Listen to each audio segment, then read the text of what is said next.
خلیفہ دوم امیر المومنین حضرت عمر بن خطاب رضی اللہ تعالی عنہ، اللہ تعالیٰ نے عمر فاروق رضی اللہ عنہ کے دل اور زبان پر حق جاری کر دیا۔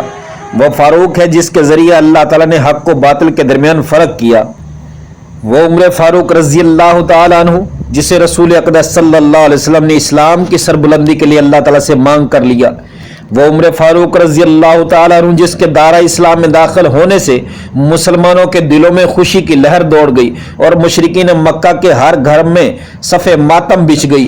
وہ عمر فاروق رضی اللہ تعالی عنہ جس نے اسلام قبول کرنے کے بعد بیت اللہ شریف میں اعلانیہ عبادت کرنے کا جرت مندانہ اقدام کیا۔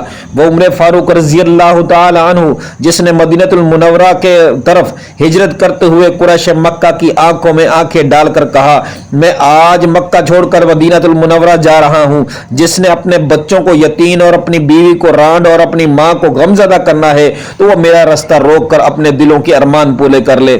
وہ عمر فاروق رضی اللہ تعالی عنہ جو عظیم المرتبہ شخصیت جس نے اپنے دور خلافت میں پہلی مرتبہ مرکز بیت المال کا نظام قائم کیا۔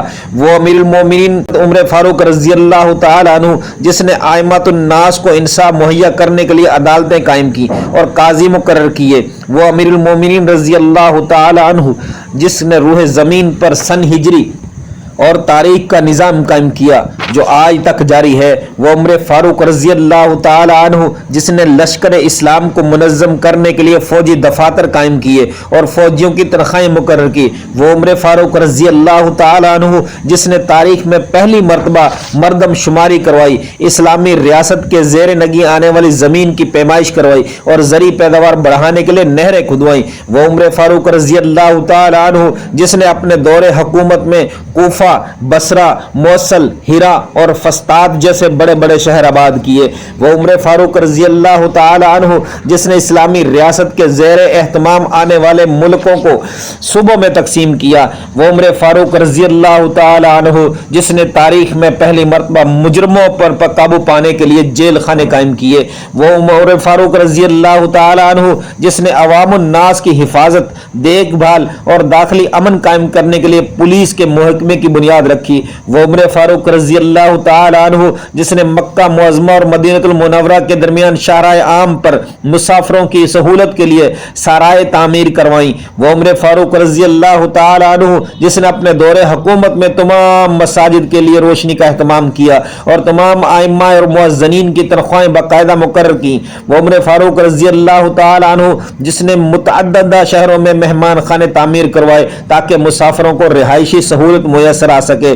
وہ عمر فاروق رضی اللہ تعالی عنہ جو اپنی رعایا کے حالات معلوم کرنے کے لیے راتوں کو گشت کیا کرتے تھے۔ وہ عمر فاروق رضی اللہ تعالی عنہ جس کی منشا کے مطابق بہت سی قرآنی آیات نازل ہوئی۔ وہ عمر فاروق رضی اللہ تعالی عنہ جس کی تجویز پر فجر کی اذان میں الصلاۃ خیر من النوم کا اضافہ کیا گیا۔ وہ عمر فاروق رضی اللہ تعالی عنہ جس کو رسول اکرم صلی اللہ علیہ وسلم نے ارشاد فرمایا کہ جس راہ پر عمر فاروق رضی اللہ تعالی عنہ کا گزر ہو شیطان وہاں سے بھاگ جاتا ہے۔